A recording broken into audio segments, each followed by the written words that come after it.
The pivotal moment arrived as summer gave way to autumn in 1944. Following the monumental breakout from the Normandy beachhead, the United States Army had engaged in a swift and relentless pursuit of the German forces across the northern territory of France. The German foes were disorganized and exhausted, retreating inexorably across the ground that the Third Reich had controlled since 1940. This advance was fueled by the energy and momentum of the American forces, particularly General George Patton's Third Army, which served as a sharp spear point aimed directly at the heartland of the Nazi regime. The Third Army repeatedly smashed through every hasty defensive position the Germans managed to construct as they hurried headlong toward the significant barrier of the Rhine River. An exhilarating hope began to swell among the Allied troops, with many American and British soldiers believing that the conflict might be resolved within a matter of months. Rumors circulated eagerly among the ranks that the troops would be able to return home for Christmas. However, after 4 long years of continuous and often numbing combat, this optimistic projection seemed almost too good to be true. In fact, it was. Although the Allied advance proceeded at a truly remarkable speed, the forward momentum began to encounter a major obstacle. The leading divisions started to outpace their essential supply lines. By September, high-ranking commanders, including General Patton himself, received serious warnings that their allocations of fuel were about to be severely reduced. The Third Army alone required an astonishing 400,000 gallons of gasoline every single day simply to sustain its operations at full pace. The fundamental problem was logistical. There were simply not enough operational trucks or functioning trains available to transport the massive quantities of fuel, ammunition, and other supplies needed by the highly mechanized Allied armies. For General Patton, known as an aggressive and offensive-minded leader, this news was profoundly bitter. He understood clearly that even a brief opportunity for the German forces to reorganize themselves would be enough time for them to effectively halt any further Allied territorial gains. Nonetheless, he faced a reality that left him with little practical choice. He had to reduce the speed of his advance, providing the necessary time for the supply lines to catch up and fully meet the extensive needs of the frontline units. The Third Army, therefore, slowed its rapid pace while operating in Lorraine, a province located in northern France close to the German border. The German forces attempting to defend this specific area belonged to the One-Punkt Armee. This German force was noted to be so weak and disorganized at the time that its defensive actions actually presented less of a practical hindrance to the advancing Americans than the Americans' own crippling fuel shortages. The German High Command generally believed that the United States Third Army would soon launch a major offensive action directly toward the Rhine River in that specific operational zone. As Patton's army settled in and waited for the much-needed gasoline supplies to arrive during the initial week of September, the resulting delay only served to reinforce General Patton's deep discomfort and frustration. Background and operational context. The German military intelligence apparatus, however, completely failed to grasp the critical nature of the Allied fuel situation. Instead, they interpreted General Patton's operational pause as a clear indication that he was actively preparing for a forthcoming attack toward the Rhine River. General Kurt von der Chevalerie, the commander of the One-Punkt Armee, thus devised a strategy involving a spoiling attack. This countermeasure was intended to disrupt and frustrate the non-existent Rhine crossing attack that the Germans incorrectly assumed was imminent. In military terms, a spoiling attack is defined simply as an offensive action carried out with the primary goal of disrupting an impending enemy attack, thereby preventing the enemy's planned operation from ever taking place. However, the German commander, General von der Chevalerie, received permission only for an ineffectual effort. This inadequate measure merely succeeded in granting the Germans additional, precious time to reorganize their forces and bring in crucial reinforcements. The German command had already been diligently gathering a significant force specifically for a counterattack against General Patton's army. This gathering was conducted carefully, ensuring that the force would eventually be substantial enough to achieve a truly decisive result when deployed. The core of this attack force was composed primarily of Panzer and Panzer Grenadier, which translate roughly to tank and motorized infantry divisions. Every one of these divisions had experienced recent heavy combat, and some were still actively involved in fighting across other parts of the front lines. It was clear that these veteran divisions were not operating at full capacity. They lacked the full complements of tanks, half-tracks, and personnel necessary for complete strength. Nevertheless, they did possess a core element of highly experienced troops who were ready for action. The remaining units designated for this counterattack force included 6 newly established Panzer Brigades. These brigades represented a new form of military organization, partly based on the concept of Kampfgruppen, which were ad hoc combined arms formations previously utilized effectively on the Eastern Front. These ad hoc formations were designed to respond rapidly to enemy breakthroughs and stabilize critical areas of the collapsing front lines. Given the increasingly desperate strategic situation facing the Germans, General Chevalier received the necessary approval to employ Panzer Brigade 106 for his proposed spoiling attack south of Metz. Importantly, any utilization of this particular brigade required the personal approval of Adolf Hitler. Once the spoiling attack concluded, the unit was mandated to return to its original mission, which later involved taking part in the larger counterattack operation known by the Germans as the Vos Panzer Offensive. Panzer Brigade 106 was conceived as a compact unit, yet it possessed significant power. Its main offensive capability rested in its Panzer Battalion. This battalion was structured with 3 companies equipped with the powerful Panther tanks. Additionally, it contained 1 company utilizing the Panzer IV/70 tank destroyers. These destroyers were notable because they mounted the exact same high-velocity 75mm cannon found on the Panther tanks, but housed it within a turretless chassis. Supporting the tanks was a Panzer Grenadier Battalion, initially comprising 5 companies, although Panzer Brigade 106 ultimately grew to boast 8 such companies. Each of the infantry companies was equipped with half-tracks designed to transport the infantry troops. Within each company, 6 of these half-tracks were additionally fitted with triple 20mm automatic cannons. This anti-aircraft weaponry proved highly versatile and useful against both airborne targets and targets on the ground. Some of the half-tracks were also equipped with 75mm howitzers, providing immediate fire support for the infantry troops. At its full paper strength, Panzer Brigade 106 was intended to number 2,100 troops and incorporated various essential support elements such as engineer and reconnaissance companies. The brigade carried the distinctive moniker Feldherrnhalle, which translates to Field Marshal's Hall, because its core foundation was built around 347 survivors hailing from a Panzer Grenadier Division of the same name, a unit that had been completely destroyed on a difficult Eastern Front in July 1944. Commanding this powerful new brigade was Colonel Franz Bake. Colonel Bake was a highly experienced tank officer.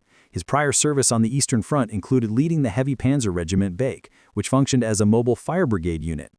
This regiment was equipped with a combination of Tiger and Panther tanks, and Panzer Brigade 106 was partly modeled on the structure and operational concept of this successful special unit.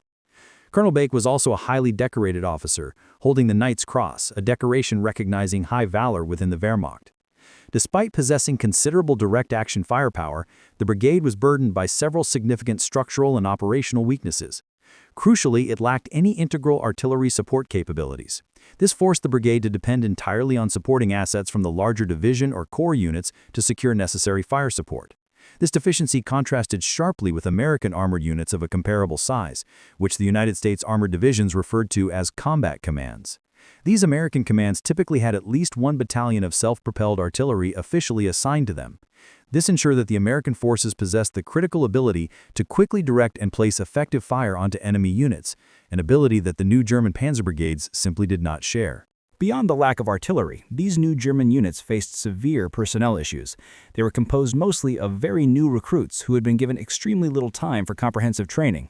The intense pressure from high command to rapidly commit these brigades to combat meant that the majority of these soldiers did not even climb into their assigned tanks until perhaps 1 or 2 weeks before they were scheduled to enter into active engagement. This critical deficiency left absolutely no time for the proper and thorough training required for effective combat operations. Similarly, the various specialized components that made up each brigade were often raised in disparate geographic regions. They frequently did not meet as a cohesive unit until they arrived together just before their deployment. This circumstance negated any opportunity to develop the essential cohesion and combined arms proficiency that is absolutely necessary for achieving combat effectiveness. Despite these fundamental problems, the situation dictated that Germany desperately needed these brigades to enter into the fighting immediately. There were simply no other viable options or forces available. Berlin officially approved General Chevalier's operational plan on September 5, 1944. The approval came with a strict admonition: the brigade had to be returned to centralized control within just 2 days. Panzer Brigade 106 received reinforcements from elements of the 19th Volksgrenadier Division and the 15th Panzer Grenadier Division. The official orders given to the reinforced German force were to launch an attack from the general area spanning Longwy-Umitz into the Eton area located southeast of Metz. Their mission was explicitly defined: clarify the current American dispositions in the region and destroy whatever enemy forces they might encounter there. The attack was scheduled to commence on September 7th. Standing directly in the path of this impending German assault was the American 90th Infantry Division, a component of the 20th Corps. The division was known by the nickname Tough Ombres. This moniker was derived from its distinctive shoulder patch, which bore the capital letters T and O, symbolizing the unit's original recruitment areas, which were the states of Texas and Oklahoma. Like most infantry divisions operating during the war, the constant operational necessity of replacing combat casualties meant that the unit eventually incorporated soldiers drawn from across the entirety of the United States. The 90th Division's wartime journey had begun with a landing on Utah Beach in Normandy, arriving shortly after the initial assault waves on D-Day. Its early performance in combat was notably poor, so much so that the division was nearly disbanded entirely. However, a series of important leadership changes took place, culminating in General Raymond McLean assuming command by August 1944. General McLean's dedicated efforts dramatically improved the division's capabilities and morale. By early September, the 90th Infantry Division had successfully transformed into a hardened, veteran fighting formation. It had also successfully incorporated replacements to compensate for the heavy casualties it had previously sustained. This transformation positioned them to stand tall and prove their newfound fighting mettle at the subsequent confrontation known as the Battle of Mairy. To enhance its combat power, the 90th Infantry Division benefited from several significant attachments. The 712th Tank Battalion had joined the division near the end of June. By September, the battalion was fully integrated into the daily operations of the division. The 712th was composed of 4 tank companies. 3 of these companies utilized the reliable M4 Sherman medium tank, while the remaining company employed the lighter M5A1 Stuart tank. While the Stuart was recognized as largely ineffective in direct tank-to-tank combat, it excelled in critical roles such as reconnaissance, screening operations, and infantry support. As a standard operational practice, tanks were generally allocated to the division's infantry regiments. The typical ratio assigned was 1 tank company supporting each infantry regiment. Furthermore, to bolster the division's defense against German armored threats, the 20th Corps had attached the 607th Tank Destroyer Battalion to the 90th Division. This battalion was comprised of 3 companies, each fielding a dozen M5 towed anti-tank guns, which fired 76mm rounds. These anti-tank guns were also usually distributed among the division's regiments to provide critical armor protection. The United States Division, now well supported and led by General McLean, stood ready for the confrontation, unaware of the actual timing or nature of the German thrust. The attack commenced and stumbles. The German spoiling attack, intended to be a decisive disruption, immediately got off to a difficult and sputtering start. The attack was originally scheduled to commence at 11 in the evening on the night spanning September 6th into September 7th. Panzer Brigade 106 arrived at its designated forward assembly area at 8 in the evening, 3 hours early. However, upon arrival, Colonel Bake and his staff were shocked to discover that the necessary infantry support, the Grenadier Regiment 59 of the 19th Grenadier Division, had not yet deployed to their positions.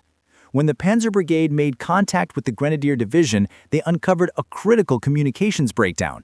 Higher command had failed entirely to inform the Grenadier Division of their orders or the coordinated attack plan. A frustrating delay of almost 6 hours ensued while the Grenadiers finally received their newly issued orders and then proceeded to arrive in their proper place. They finally arrived just before 2 in the morning on September 7th. Colonel Bake reorganized his now reinforced fighting group, creating 2 Stoßgruppe, which translates to shock groups. Each shock group was engineered as a mix of tanks and infantry, with accompanying engineers assigned for direct support.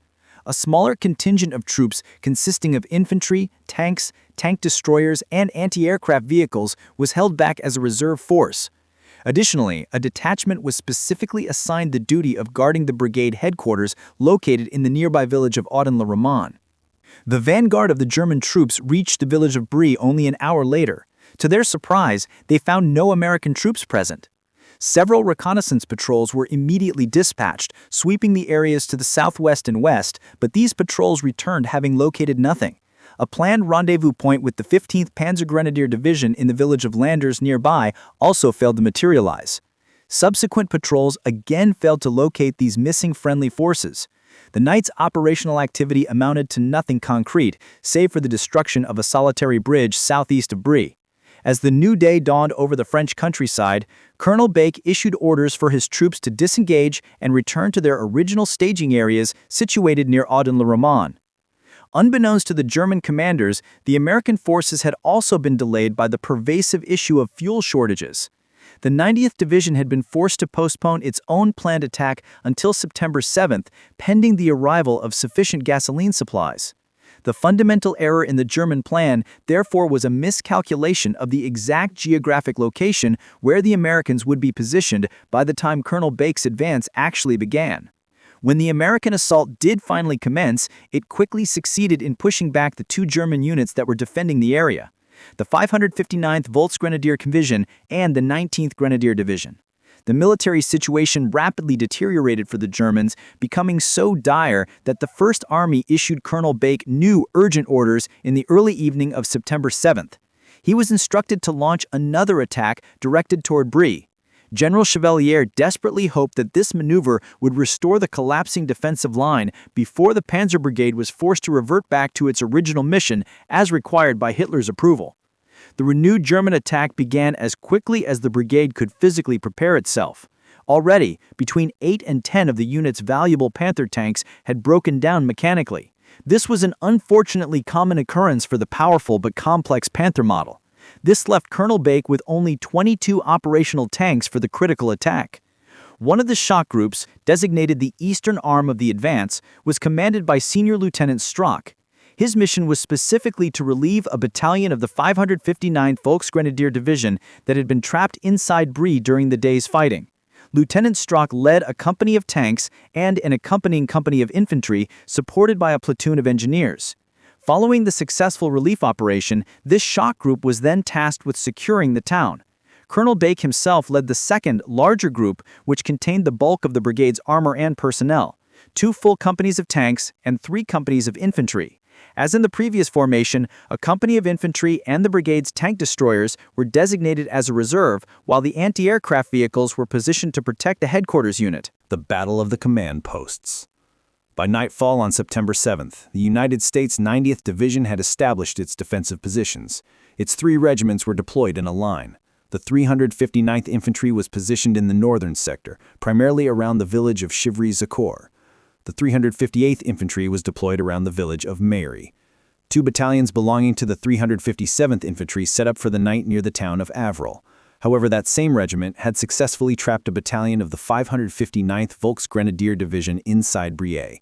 Consequently, the 2nd Battalion of the 357th Infantry was left behind to surround the German force and finalize its capture the following day. General McLean, the division commander, made a strategic decision to position his command post far forward. His rationale was that frequent movement hindered his ability to effectively control his units, and he intended for the command post to remain in place the following day. This choice resulted in the division's command post being situated dangerously close to the front lines, specifically among the forward infantry regiments, within a wooded area known as the Bois la Rape, which lay west of Mairy. The division's artillery headquarters was established in a farm field to the east, positioned across a road that led toward Mairy. These 2 vital headquarters were separated by perhaps a mile of terrain. Due to the division command post's perilous proximity to the active front lines, Company A of the 712th Tank Battalion was assigned the critical task of security. Sherman tanks from this company were posted around both the divisional command post and the artillery headquarters. General McLean and his troops were entirely unaware that a heavily reinforced German Panzer Brigade was at that very moment preparing to launch a concentrated attack directly into their positions. The German forces, also lacking accurate intelligence, were equally unaware of the precise locations of the American positions.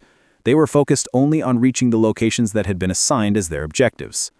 Colonel Bake's shock group set out along the road network leading from Audun-le-Roman toward Mairy. The advance was spearheaded by 4 or 5 Panther tanks under the command of Senior Lieutenant Struck. Following the tanks was a platoon of half-tracks, led by Senior Lieutenant Popke. The remainder of the shock group followed them, with Colonel Bake and his headquarter company situated immediately behind the lead elements. They proceeded southwest, then turned south onto the road. Their objective was to reach the village of Mont, where they would then access the road to Brie to meet up with the other shock group. The road the German column utilized toward Brie happened to be the very same road that separated the 90th Division's command post from the division artillery headquarters.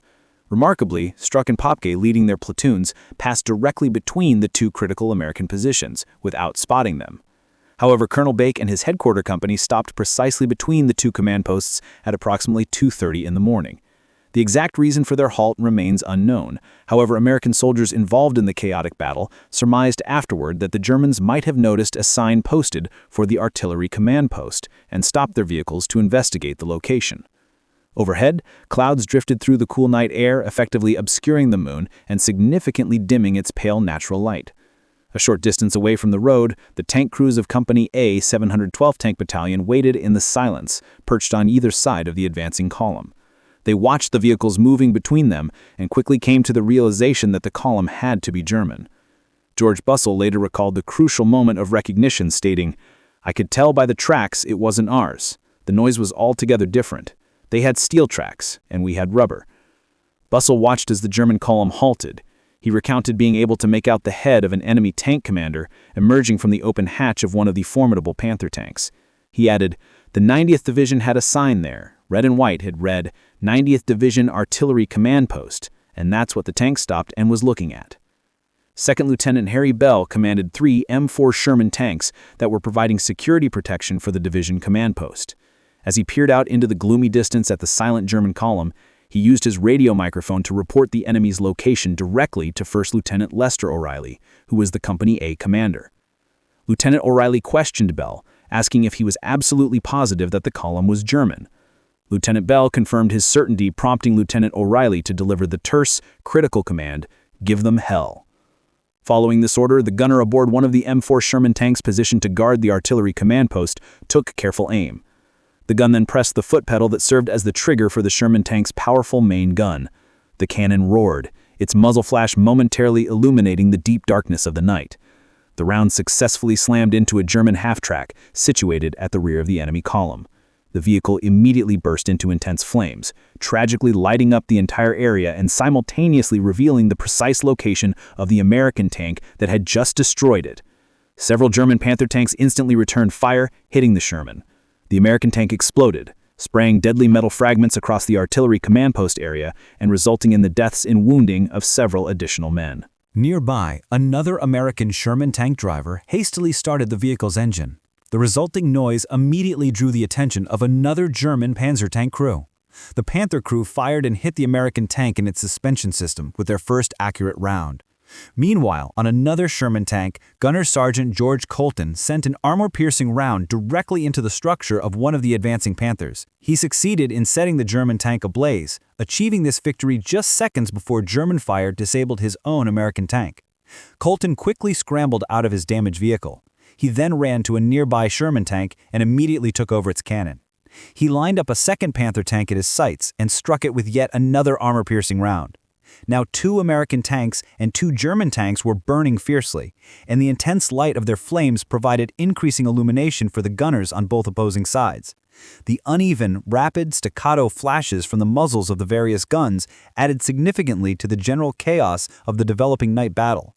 Very quickly, 2 more American Sherman tanks were hit and burst into flames. American soldier Jim Gifford joined the growing melee. He recounted, "In the moonlight there was a column of tanks. There was a blacktop road there and we had tanks on both sides of it. He instructed his friend E.L. Scott to grab a bazooka. The pair moved toward the road.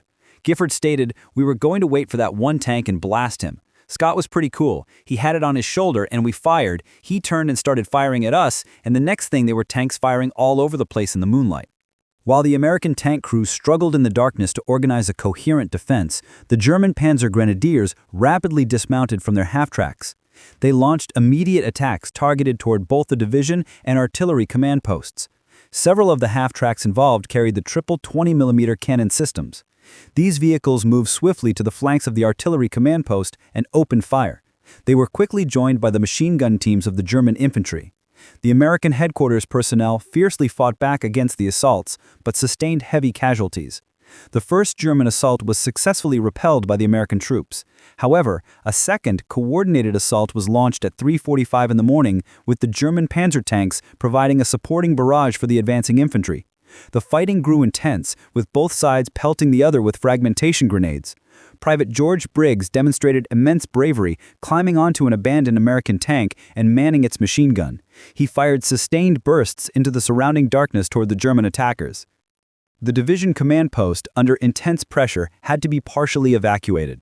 The principal staff members were sent immediately to the headquarters of the 359th Regiment. Major General William Weaver, the assistant division commander, had to forcefully convince General McLean to leave the exposed position. General McLean was described as loving to fight, intending to personally stay and slug it out with the Germans.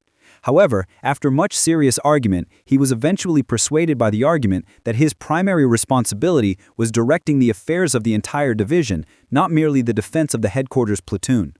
McLean, though departing grudgingly, did order critical reinforcements to join the ongoing fight.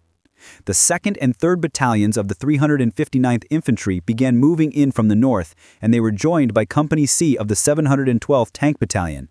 In an attempt to infiltrate and break through the determined American positions, Colonel Bakey divided his shock group into even smaller tactical elements. This decision, however, caused these smaller German groups to inevitably run into other, separate American units operating in the darkness. One particular group of German vehicles ran directly into D Company of the 712th Tank Battalion, located south of the command posts. This was the battalion's light company, which was equipped with a smaller M5A1 Stuart tank.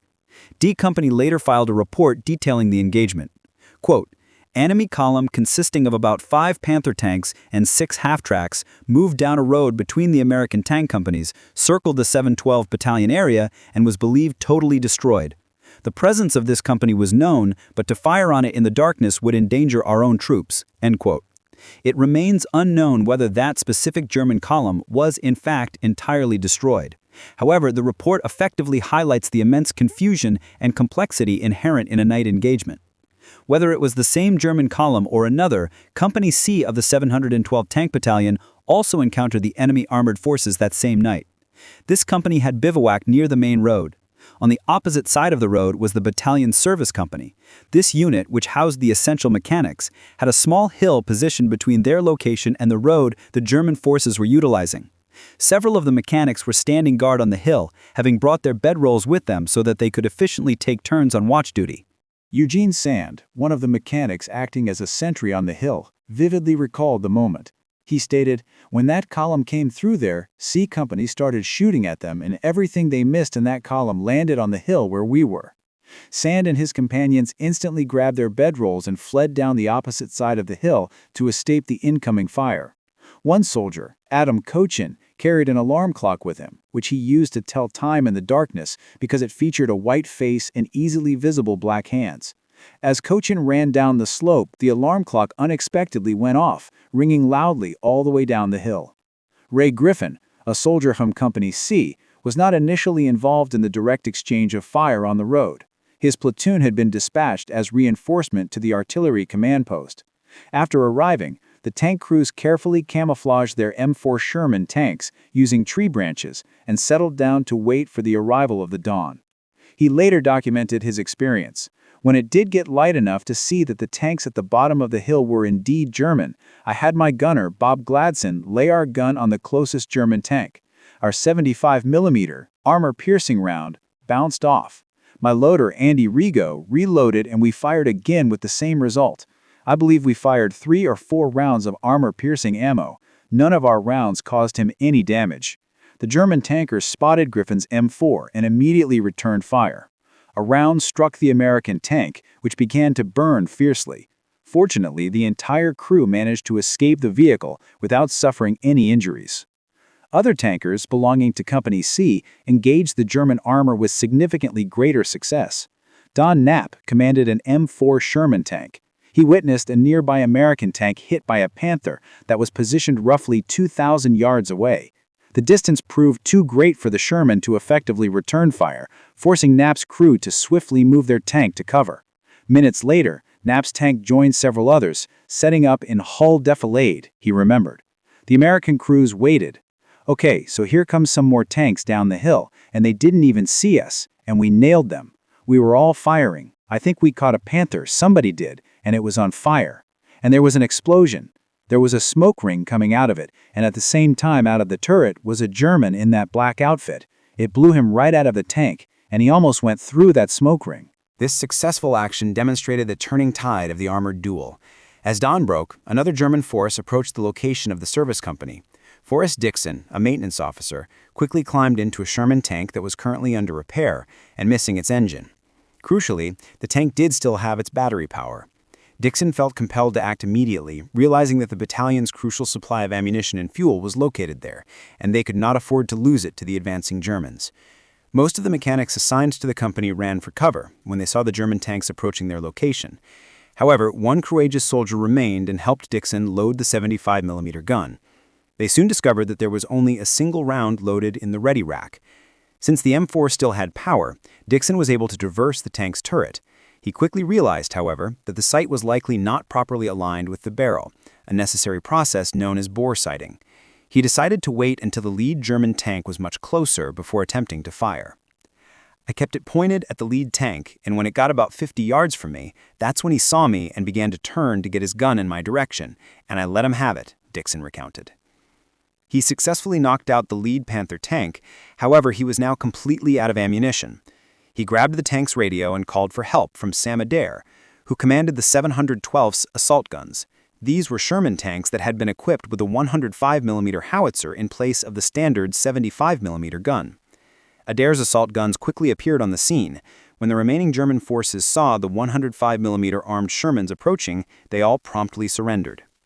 Captain Jack Rediff, a medical officer, watched Forrest Dixon's dramatic action of knocking out the lead Panther. Rediff described the immediate aftermath. This German lieutenant gets out. One of his arms was badly injured. Rediff proceeded to treat the man's wounds, communicating with him using broken German. He informed the now prisoner that the war was over for him. The German officer was displeased by the statement, but displayed remarkable academic composure, asking Rediff, "Which bone is it, doctor, the radius or the ulna?" The chaotic, intense night of fighting became known informally as the Battle of the Command Posts. It involved a desperate duel between armor and infantry fighting through the thick darkness. Despite the confusion, the Germans began to realize that the situation was not unfolding according to their expectations. Colonel Bache, though highly experienced veteran, had learned his trade primarily on the unforgiving Eastern Front. There, repeatedly fighting against the Soviets, he had witnessed his enemies often break and run the moment a German panzer column managed to penetrate their lines. Here in the West, however, despite achieving a clear tactical breakthrough into the American rear echelon, the American soldiers stubbornly refused to retreat. Instead, groups of American troops rapidly rallied their forces and launched immediate counterattacks. While these American counterattacks often lacked sophisticated coordination, the United States infantry pressed the German forces hard. This tenacious resistance successfully prevented the Germans from regaining any vital momentum they might have captured. The 90th Division did not succumb to panic. The decisive action at Mairy. Recognizing the immense difficulty of the situation that had developed overnight, Colonel Bache issued a decisive order at 8:35 in the morning. He commanded his shock group to turn eastward, beginning a movement back toward the main German lines. The original objective of Brie was now deemed too distant to realistically attempt reaching without incurring excessive, unacceptable losses. Bache simultaneously contacted the other shock group, led by Lieutenant Strausch, which was located to the east. Strausch's column had not yet engaged any significant American forces as it moved south from Auden-le-Rohan. Bache ordered Strausch to turn west immediately and rendezvous with the main force to provide support for their retreat. This withdrawal trajectory pointed Colonel Bache's main force directly toward the village of Mairy. Mairy was strategically situated in a depression, surrounded by supporting hills, and lay only a few miles away from the current fighting. The German column advanced through a small valley positioned between two hills, just to the west of the village. This movement brought them directly toward the location of the 1st Battalion of the United States 358th Infantry Regiment. This battalion was commanded by Major Cleveland Lytle. Supporting Major Lytle's unit was the 2nd Platoon of B Company from the 607th Tank Destroyer Battalion, which fielded 4 towed 76mm anti-tank guns. The American soldiers received a report warning them that a column of 100 enemy tanks was moving directly toward their position. They immediately prepared for the worst possible scenario. Soon enough, the Germans appeared. They were formed into a recognizable arrowhead formation, designed to punch forcefully through the American lines. The American troops watching the German approach observed a T formation, noting that the specific road the Germans were following was sunken below the surrounding terrain. This physical constraint severely limited the Germans' ability to maneuver their large armored column. Major Lytle later wrote, "The tanks and the many armored transporters were camouflaged with brush, and it really looked for a while like that report of 100 tanks was no exaggeration." While the actual number of armored vehicles was nowhere near the reported 100 tanks, a significant number of Panther tanks led several dozen half-tracks directly toward the motor pool area of the 1st Battalion, 358th. Several of the German half-tracks were observed to be carrying 75mm infantry guns intended for close fire support. Major Lytle issued a swift and crucial order to Lieutenant Major, his artillery liaison officer from the 344th Field Artillery Battalion. Lytle commanded the liaison officer to be ready to execute danger close fire missions. The instruction was clear: to paste the enemy column with all the artillery he could get, regardless of how close he had to shoot to our own troops. As the liaison officer began the preparations for a devastating artillery barrage, Lytle's infantrymen took action to physically trap the German forces beneath the impending shell fire. First Lieutenant Cud Baird, the commander of Company A, took up a bazooka weapon. He moved forward and engaged the lead German tank. Lieutenant Baird succeeded in knocking out the Panther at a very narrow section of the sunken road. This action forced the massive German column to stop entirely for a critical few minutes. This brief, vital pause was sufficient time for the American artillery batteries to open fire. With the German tanks and half-tracks struggling desperately to bypass their disabled lead vehicle, the American artillery barrage crashed down violently around them. Over 300 rounds of high-explosive ammunition, fired from both 105mm and 155mm guns, struck the advancing German column. The force of the massive blasts pummeled the vehicles, and lethal shrapnel tore through the thinner armor plating of the half-tracks and ripped into the flesh of the soldiers inside. The regimental cannon company simultaneously joined the fray, firing their weapons directly over open sights at the German column. A few well-placed anti-tank guns added their heavy weight to the escalating battle, fighting alongside the infantry's bazookas and mortars. Even the occasional rifle grenade arced high into the air, dropping down onto the compact German formation. This incredible maelstrom of coordinated gunfire and high explosives tore the German column completely apart. Within a matter of minutes, the result was catastrophic for the attackers. 3 tanks and 31 half-tracks lay either completely destroyed or permanently disabled.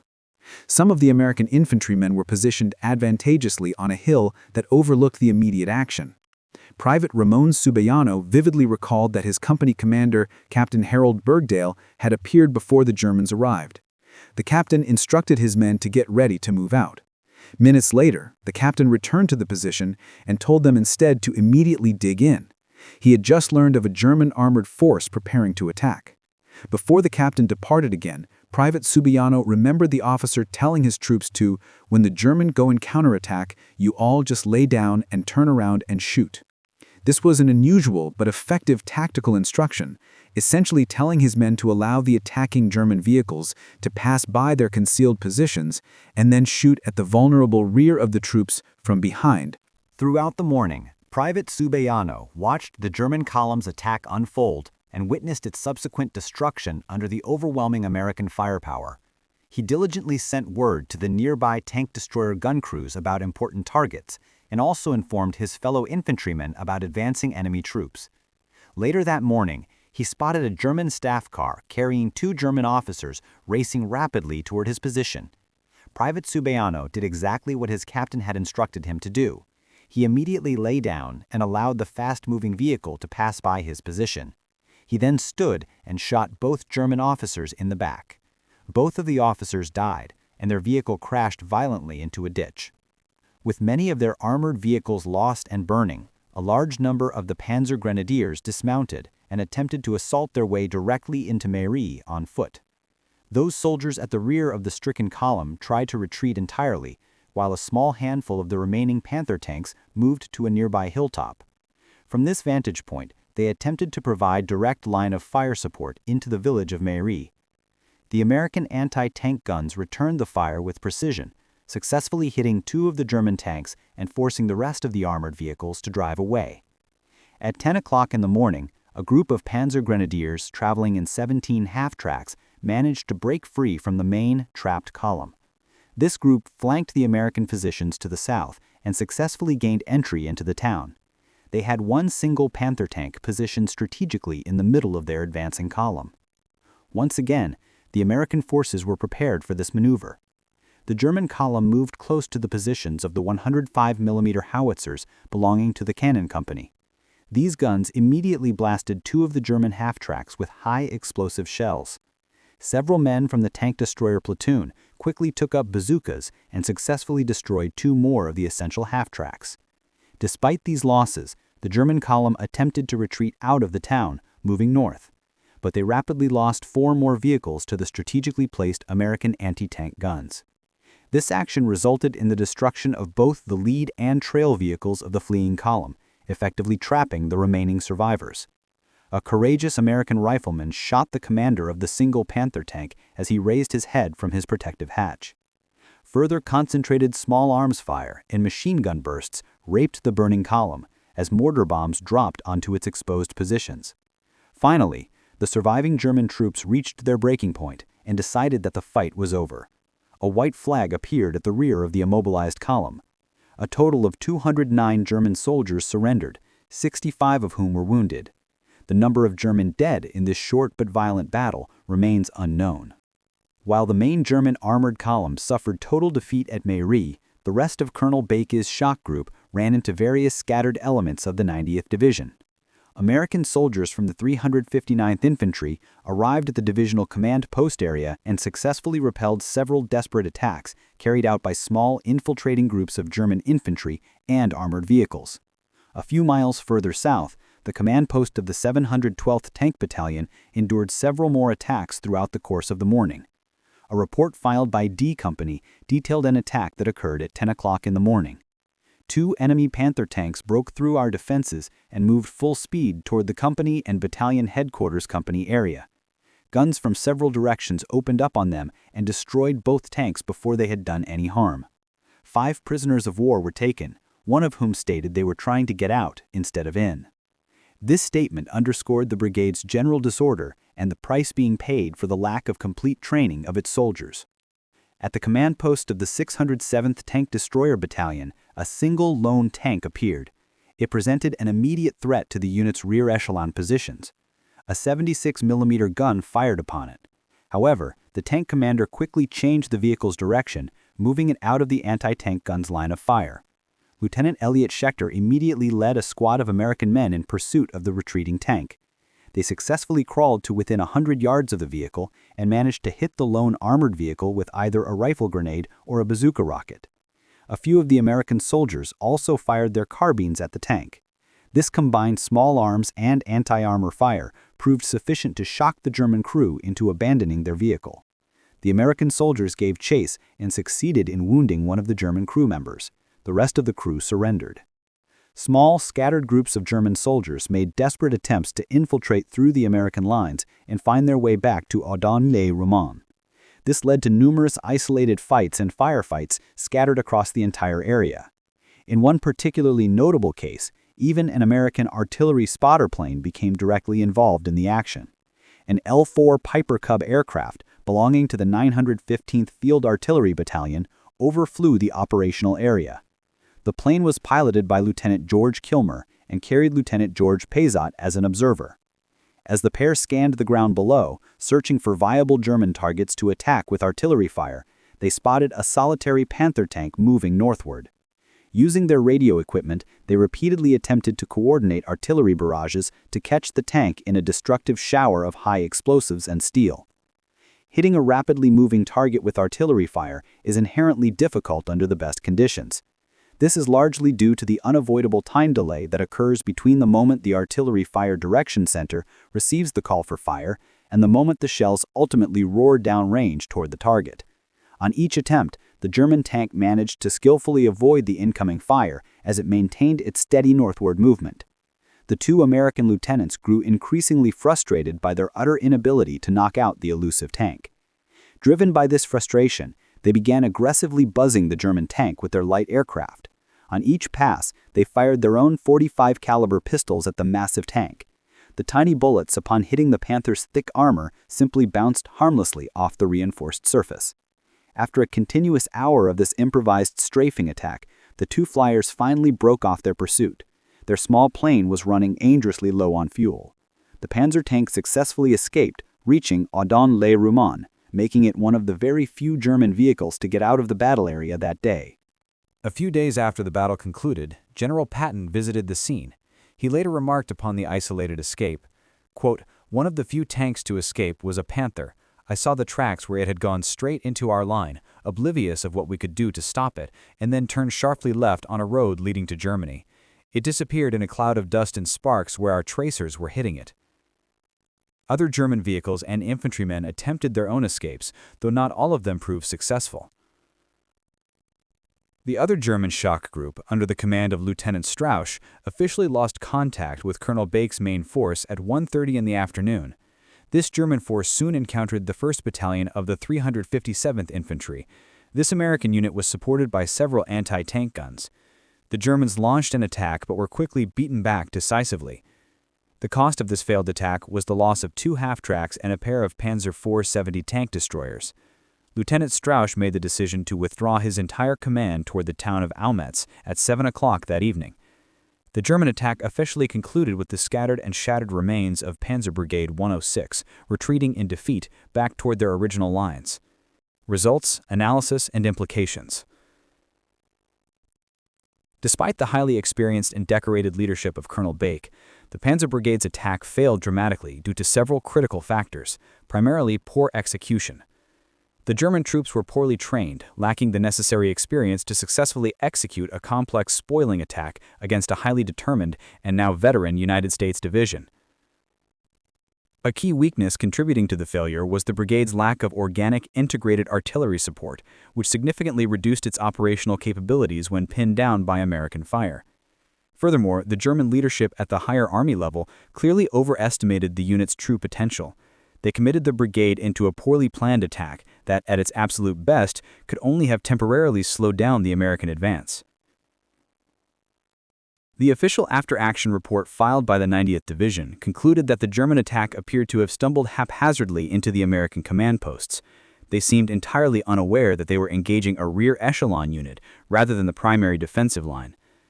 Several American artillery forward observers reported seeing German panzer crewmen running back and forth between their tanks while carrying messages. This movement was observed even during intense American artillery barrages. The American observers surmised that the enemy was suffering from significant radio communications difficulties.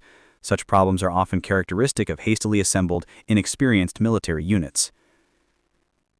As a direct consequence of this failure, the Panzer Brigade suffered exceptionally heavy casualties. The 90th Division's records indicated that they had taken 764 German soldiers prisoner during the battle. This number included 125 wounded personnel. An accurate count of the German dead is not available, but one estimate places the total German casualties, including the dead, wounded, and captured, at a staggering 50% of the brigade's fighting strength. The losses included 2 German battalion commanders and 3 company commanders. The German battalion that had been surrounded in Brie surrendered entirely in the afternoon following the main battle. This action alone delivered 442 more prisoners into American hands. The total casualties sustained by the United States 90th Division were 11 dead and 60 wounded. The majority of these losses occurred at the Divisional Artillery Command Post during the initial night action. The 712th Tank Battalion reported the loss of 4 Sherman tanks, though the rest of their disabled vehicles were deemed repairable. Specific personnel losses for the Tank Battalion were not definitively known. The performance of the 712th Tank Battalion throughout the chaotic and often desperate battle deeply impressed General McLean, the division commander. Consequently, from that day forward, the 712th earned and proudly bore the nickname Armored Fist of the 90th. This positive reputation was solidified later during the war. When an armored division commander once offered General McLean the use of one of his combat commands to assist operations, McLean responded with a strong affirmation of his existing unit's prowess. Quote, "No thank you, I have the 712th." Unquote.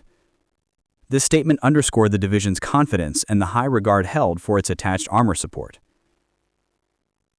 The American units involved claimed a remarkable tally of destroyed enemy equipment. Between them, they claimed approximately 49 tanks destroyed, along with 54 half-tracks and over 100 trucks. These claim totals are almost certainly too high. Military units on both sides of the conflict typically overestimated such figures due to the sheer confusion and difficulty of accurate assessment during active battle. One later German account, however, reported a severe loss. Only 7 of the 22 operational Panther tanks returned from the engagement. A subsequent German report claimed that the Panzer Brigade had successfully destroyed 143 American tanks and armored vehicles between September 6th and September 11th. This figure is regarded as a blatant exaggeration. It was likely fabricated by higher headquarters in an attempt to conceal the brigade's decisive defeat and its heavy, devastating losses. These greatly inflated numbers did not even appear in the brigade's own diary records. Within a few days following the battle, the heavily battered German unit was transferred out of the sector and moved to Luxembourg. Critically, the 90th Division did not suffer any long-term delays due to the German action. The division resumed its determined advance on the very same day the battle concluded. By September 13th, the United States 90th Infantry Division had successfully reached the banks of the Moso River, having demonstrated resilience and effectiveness against a potent, if poorly deployed, enemy armored force. The operational analysis of the Battle of Mairy strongly suggests that the fight served as a crucial proving ground for the United States 90th Infantry Division. The early combat encounters of the tough Ombres had been marked by poor performance, leading to the division almost being disbanded.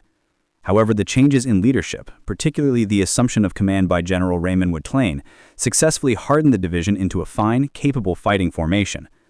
The resolute, effective defense at Mairy served as concrete proof of this dramatic turnaround. The strategic deployment of the American forces was successful, in part because of the forward placement of the command posts, which, though perilous, resulted in the German column literally driving into the American defenses. The initial chaos of the night action, the Battle of the Command Posts, revealed the tenacity of the American soldiers. Unlike the expectations derived from fighting on the Eastern Front, the American troops did not break and run when the German armor penetrated their lines. Instead, they rallied into groups and launched immediate, if uncoordinated, counterattacks. This aggressive defensive posture prevented the Germans from capitalizing on their breakthrough momentum. The daytime engagement at Mairy provided a clear demonstration of effective American combined arms integration. The infantry, supported by the attached tank destroyers, managed to halt the German column's advance at a critical choke point. The immediate response of the liaison officer to deliver danger-close artillery fire proved decisive, shattering the concentrated German column. The coordinated fire from the anti-tank guns, bazookas, and direct-fire cannon company weapons ensured that the German forces could not reorganize or recover from the artillery barrage. The subsequent surrender of over 200 German soldiers cemented the American victory in this sector. The defeat of Panzer Brigade 106 offered essential insight into the state of the German military at that stage of the war. Despite possessing formidable weaponry, such as the Panther tank, and being led by an experienced officer like Colonel Bakey, the systemic deficiencies proved fatal.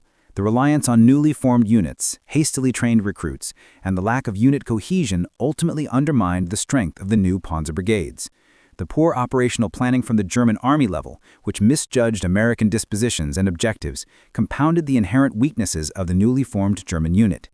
The battle, while small in the grand scope of the European conflict, carries enormous historical significance because it solidified the reputation of the 90th Infantry Division as a reliable, veteran force capable of fighting and defeating strong German armored units. It also highlighted the critical, often understated role of logistical support. Although the supply crisis forced the American pause that led to the confrontation, the prompt, if delayed, arrival of necessary supplies enabled the division to resume its offensive trajectory immediately following the battle's conclusion. The Battle of Mairy stands as a testament to the fact that training, unit cohesion, effective leadership, and reliable combined arms integration are indispensable elements for success in the dynamic environment of modern armored warfare. The American victory over the German Panzer Brigade 106 near Mairy in early September 1944 was a pivotal small action that demonstrated the growing maturity and resilience of the United States forces in the European theater. The rapid advance of the Third Army had ground to a necessary halt due to the overwhelming demands placed on the Allied supply chain, specifically the critical shortage of gasoline. This strategic pause, intended to allow logistics to catch up, was mistakenly interpreted by German intelligence as a preparation for a major Rhine offensive. The German response was the deployment of a new, powerful armored unit, Panzer Brigade 106, commanded by the experienced tank officer Colonel Franz Bakey, intended to execute a disruptive spoiling attack. This confrontation became a trial by fire for the United States 90th Infantry Division. Having overcome early struggles and near disbandment under new leadership, the tough Ombres were well positioned, augmented by the tanks of the 712th Tank Battalion and the anti-tank guns of the 607th Tank Destroyer Battalion. The German operation was fundamentally flawed from the outset, hampered by critical communications failures, inadequate training of its new recruits, and a total lack of organic artillery support. The chaotic night action saw the German main column blunder directly into the American command posts. The resulting Battle of the Command Posts was a desperate, confused armored duel fought under limited visibility. American troops, including those in support roles and attached tank units, fought back fiercely, refusing to panic or retreat despite the armored penetration. Individual acts of courage, such as Sergeant George Colton's quick action against two Panthers and Maintenance Officer Forrest Dixon's use of a disabled Sherman to knock out the lead German tank, prevented the headquarters from being completely overrun. The decisive engagement took place in the daytime at the village of Mairy. Here, the coordinated defensive efforts of the 358th Infantry, led by Major Cleveland Lytle, combined with overwhelming artillery support, decimated the concentrated German column. The quick thinking of Lieutenant Cud Baird, who disabled the lead Panther in the narrow sunken road with a bazooka, created the choke point necessary for the artillery to deliver the devastating barrage of over 300 high-explosive rounds. The result was the total destruction of dozens of German vehicles and the capture of hundreds of German soldiers. Ultimately, the Battle of Mairy confirmed the transformation of the 90th Division into a highly effective combat unit. The 712th Tank Battalion earned its proud moniker, the Armored Fist of the 90th, for its exceptional performance. The immediate resumption of the American advance toward the Moselle River demonstrated that the German spoiling attack had utterly failed in its strategic objective. The lessons learned at Mairy underscored the indispensable value of thorough training, cohesive unit integration, and the tactical superiority achieved through the flexible and immediate coordination of infantry, armor, and artillery. This confrontation, though small, was a resounding affirmation of the American fighting doctrine and the resolve of the United States soldier in September 1944.